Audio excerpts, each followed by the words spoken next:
Banjir perlahan surut di ibu kota, namun duka cita mewarnai musibah banjir tahun ini. 5 warga yang meninggal dunia adalah seorang lansia yang terkunci dan 4 orang anak usia 7 hingga 13 tahun yang tenggelam saat bermain. Di wilayah banjir paling parah, di Cipinang, Melayu, Jakarta Timur, sebagian warga mulai kembali membersihkan rumah dan perabotan. Gubernur DKI Jakarta Anies Baswedan menyebut debit air di Sungai Ciliwung, Kali Krukut, Pesanggerahan, dan Kali Sunter mulai normal sejak pagi tadi. Kita berduka cita bahwa ada korban meninggal, jumlahnya 5 orang, dan 4 dari 5 orang ini adalah anak-anak.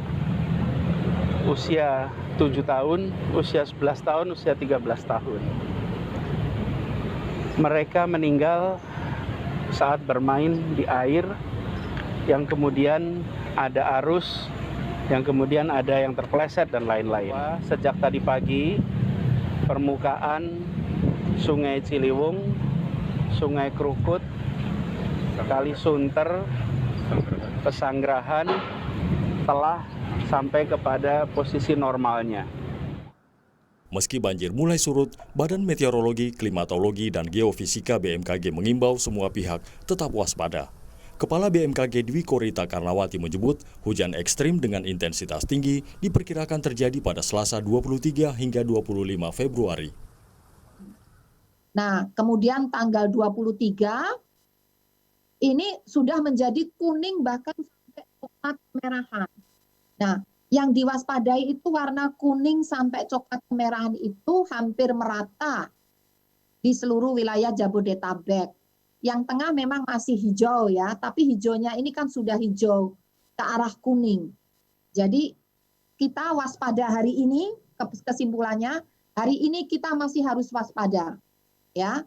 Kemudian waspada berikutnya tanggal 23 dan tanggal 24. Pengamat tata kota Universitas Trisakti Nirwono Yoga menyebut Pemprov DKI belum berhasil menata 13 sungai yang kerap memicu banjir di ibu kota. Nirwono Yoga juga mengkritik tata drainase DKI Jakarta yang hanya berfungsi 30% dengan kemampuan penyaluran hujan lokal hingga 100 mm per hari. Kita harapkan pada tahun 2022 minimal secara bertahap sudah mulai dilakukan pembenahan 4 sungai dari 13 sungai utama di DKI. Kemudian yang tidak kalah penting, program ini menuntut adanya pelebaran sungai di mana disepakati sudah ada 7,5 meter kiri kanan, kemudian dikeruk dan ditata kiri kanannya dengan pendekatan kombinasi antara naturalisasi dan normalisasi dan dilakukan secara bertahap. Dari total 44 posko pengungsian yang didirikan di DKI Jakarta, hari ini tersisa 10 pengungsian yang digunakan. Antisipasi penularan COVID-19 di pengungsian yang masih padat diterapkan dengan bantuan masker, tes usap bagi warga prioritas seperti ibu hamil, lansia, dan mereka yang sakit. Tim Liputan, Kompas TV. Lebih dari 650 warga Cipinang Melayu masih mengungsi di Universitas Borobudur, Jakarta Timur akibat banjir sejak Jumat dini hari. Bagaimana kondisi terkini dari sana? Kita tanyakan kepada jurnalis Kompas TV Francisco Donasiano yang saat ini ada di posko pengungsian Masjid Raya Universitas Borobudur. Sisko, selamat malam. Jadi masih banyak ya warga memilih bertahan di posko pengungsian. Apakah ini karena di daerah sana banjir belum surut?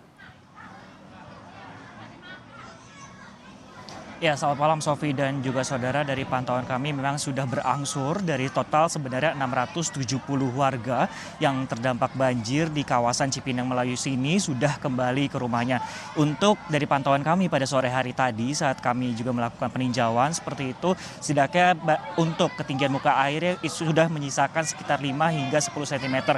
Dan banyak kemudian warga yang sudah kembali ke rumahnya masing-masing, terutama adalah remaja dan juga laki-laki dewasa untuk melakukan pembersihan rumah. Tetapi kalau yang di visual Anda saat ini kami akan menunjukkan bagaimana yang berada di posko banjir Universitas Borobudur. Di lokasi tempat kami melaporkan saat ini di visual Anda ini merupakan selasar dari Universitas Borobudur. Kenapa kemudian banyak masyarakat atau warga yang kemudian terdampak diungsikan kemudian di sini, karena perlu diketahui sebenarnya Sofi, untuk di Masjid Raya Universitas Borobudur saja sudah tidak dapat menampung warga yang terdampak oleh banjir di kawasan ini. Kalau kami melihat untuk bantuan dari logistik dalam hal ini adalah makanan, sebenarnya dari pagi, siang hingga malam dapat terpenuhi. Tetapi kalau bisa dilihat dari visual Anda, yang sangat dibutuhkan saat ini adalah alas untuk tidur, di mana banyak kemudian warga yang beristirahat dengan beralaskan tikar dan juga adalah hand sanitizer. Dilihat dalam visual Anda, menjaga jarak menjadi hal atau tantangan yang sulit. Padahal kita saat ini sedang menghadapi, selain bencana banjir, adalah pandemi dari COVID-19.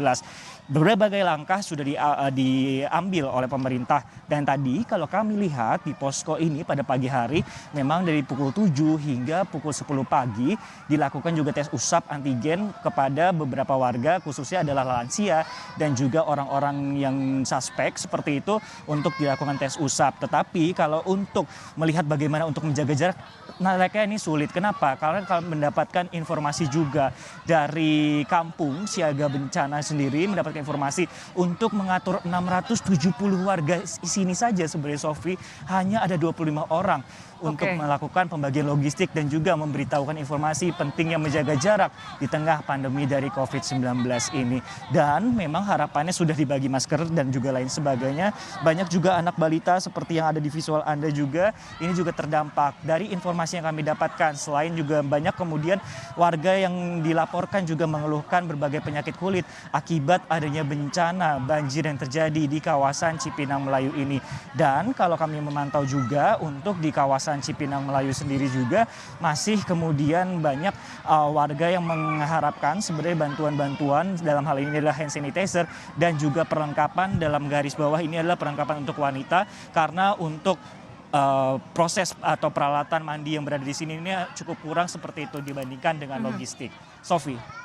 Oke, jadi dari yang disampaikan Sisko tadi, bahwa di sana sebenarnya kalau untuk logistik makanan sampai sejauh ini terpenuhi, yang masih kurang adalah alas untuk tidur, untuk menghangatkan badan, dan keperluan-keperluan terkait dengan COVID-19, terutama masker dan juga hand sanitizer, serta perlengkapan khusus untuk para perempuan begitu ya.